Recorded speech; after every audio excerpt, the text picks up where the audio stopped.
Alors la nouvelle, évidemment, a pris tout le monde de court, c'était vendredi. Européens et Américains sont en phase de négociation et Trump donc nous a menacé de mettre 50% de droits de douane dès le 1er juin sur les produits européens. Entre-temps, parce qu'il faut suivre, hier, échange téléphonique, appel d'Ursula von der Leyen, la présidente de la Commission européenne, au président américain, finalement, report, en tout cas, de ces possibles applications de droits de douane, report jusqu'au 9 juillet. Comment riposter, comment réagir en Europe? Bonjour Charles. Bonjour David, bonjour à tous. Charles Sana, faut suivre, hein, fondateur du site Insolentiae. C'est vrai que, juste sur le fond... David en rigole dans sa barbe. Non, mais ce qui est dingue, c'est qu'on a un président américain qui se plaint, d'ailleurs à juste titre ou pas, je ne sais pas, on va en parler, de cette difficulté à négocier un accord commercial avec nous, Européens. Il dit que les discussions menées depuis 2 mois vont de nulle part.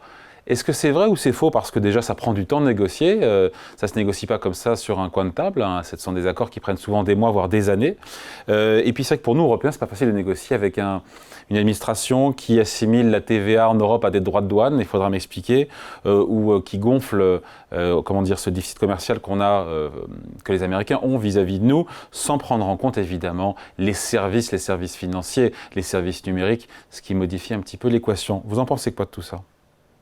Alors, j'en pense qu'il faut, encore une fois, garder beaucoup de calme et surtout essayer de voir le grand tableau d'ensemble, la big picture, comme diraient nos amis américains. Ça veut dire quoi? Ça veut dire qu'encore une fois, on est dans un processus de négociation trumpien. Donc il y a des hauts, il y a des bas, il y a des moments de tension, des moments de baisse de tension. Alors vendredi, les marchés sont euphoriques parce que il y a 15 jours, ils sont euphoriques, ou il y a 3 semaines, ils sont euphoriques parce qu'on leur annonce que finalement, il y a une pause de 90 jours. La semaine dernière, ils sont au fond du trou complètement dépressifs parce que Donald a dit « Ah, je vais mettre 50%. » Et puis finalement, ce week-end, il y a eu un coup de téléphone, allez, les marchés remontent et ils redeviennent euphoriques. Bon, tout ça, si vous voulez, c'est du bruit, mais en termes analytiques, ça vaut strictement rien. Donc, il faut se retirer du bruit pour essayer de voir ce qui doit être vu et de voir l'essentiel pour analyser ce qui est important. Et ce qui est important, c'est le processus de négociation. Bon, donc il y a processus de négociation, il y aura négociation, il y aura accord. Dans ce processus de négociation, l'une des principales difficultés, elle est culturelle, David. Alors, vous l'avez évoqué là en creux, en évoquant la notion de TVA et de droits de douane qui, pour les États-Unis, Donald Trump, il a l'air de rien comprendre. Voilà, rassurez-vous, d'abord, il comprend nettement mieux que ce qu'on peut penser. Mais il y a quand même un vrai choc des cultures, et donc notamment des cultures dans le délai. C'est-à-dire que Donald Trump, lui, il est à la manœuvre, hein. Donc c'est un homme qui décide et qui d'ailleurs a remis, depuis qu'il est retourné à la Maison-Blanche, vous avez bien vu à quel point il a remis au cœur de l'action politique la notion de décision. Il a d'ailleurs commencé par signer des décrets exécutifs, d'accord? Donc tous les jours, il était à la télé, il signait des décrets, c'est la décision. Et vous voyez qu'en face, nous, en Europe, on est arrivé dans une forme un peu de fin de règne de notre processus de décision, où nous, ce qui règne chez nous, c'est l'indécision et l'incapacité à décider pour tout, hein, et sur tous les sujets. Prenons le sujet qui n'est pas économique, mais c'est juste pour illustrer mon propos, de Gérald Darmanin qui dit « plus d'activité ludique en prison ». Alors, il essaye, au bout d'un certain temps, de décider plus d'activités ludiques en prison. Et puis, il y a le Conseil d'État qui lui remet l'interdiction d'interdire les activités ludiques de manière générale en prison. Bref, donc nous, on a organisé l'impuissance politique en France. Mais cette impuissance politique, elle vient d'encore plus loin et d'encore plus haut, elle vient de l'Union européenne. Et l'Union européenne, c'est l'impuissance politique. Et c'est génétiquement européen, c'est-à-dire quand on est 27 à devoir se mettre d'accord, vous imaginez la complexité pour Ursula von der Leyen, qu'on l'aime ou qu'on l'aime pas, vous imaginez la complexité pour elle d'aller négocier la motion de synthèse des 27 pays membres de l'Union européenne dans une guerre commerciale avec les États-Unis. Oui, donc là, je suis d'accord. Vous avez un vrai choc culturel. J'entends, mais après, ce qui se dit, c'est que la Commission européenne a quand même proposé des choses, notamment un deal qui viserait à baisser les droits de douane des deux côtés de l'Atlantique jusqu'à parvenir à 0 droit de douane sur une grande partie des échanges. Mais ça ne plaît pas à Trump. Trump, ce qu'il veut apparemment, c'est que nous, Européens, on baisse unilatéralement notre droit de douane, et voilà, et sans contrepartie. On se dit juste que c'est pas un deal, ça. Hein. Mais pourquoi, David ? Et pas sûr que ce soit pas si un deal que ça. Et pourquoi, David ? Parce que... Non, on dit que chacun fait un effort, c'est ça que je veux dire. Oui, mais l'effort, vous le faites sur autre chose, ou la contrepartie, elle est sur autre chose que des droits de douane. Donald Trump, en réalité, et je crois que c'est très important que ceux qui nous écoutent comprennent l'enjeu. L'enjeu, David, l'éléphant dans la pièce, l'éléphant dans la pièce que personne ne veut voir, l'autre train caché par le train de la guerre commerciale, c'est le refinancement de la dette américaine sur 2025, et ça commence maintenant. D'accord ? Donc juin-juillet 2025, donc le mois, les 8 semaines qui arrivent, c'est entre 5 et 6 000 milliards de dollars qu'il faut refinancer de dette américaine. C'est absolument colossal, c'est un véritable mur du refinancement de la dette. Et Donald Trump, il a besoin de rentrée fiscale en face. Et Donald Trump, la notion de TVA, ça n'existe pas vraiment, c'est plutôt au niveau des États fédérés, c'est pas au niveau de l'État fédéral, etc. Donc la notion de TVA, ça n'existe pas aux États-Unis. Donc aux États-Unis, si vous voulez faire migrer la taxation et donc vos recettes fiscales, on va dire des revenus au sens large, que ce soit les revenus des entreprises ou les revenus des ménages, vers la consommation, vous ne pouvez pas le faire via une TVA sociale comme on pourrait le faire en France en passant notre TVA de 20 à 40% si demain on voulait taxer que la consommation et détaxer complètement les salaires. On pourrait le faire en France. Là, aux États-Unis, vous pouvez le faire qu'à travers les droits de douane. Donc, Donald Trump, il a besoin de taxer, je regardais le chiffre là juste avant de démarrer l'émission, c'est en gros 800-900 milliards d'euros d'exportation européenne vers les États-Unis.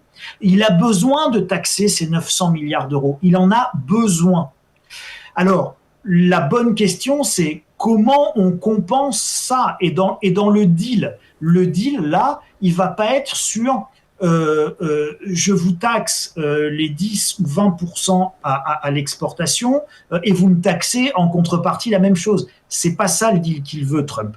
Trump, le deal qu'il veut, c'est je veux faire migrer mes rentrées fiscales des revenus vers la consommation. J'ai donc besoin de taxer les droits de douane, de taxer les produits via les droits de douane pour me faire des rentrées fiscales.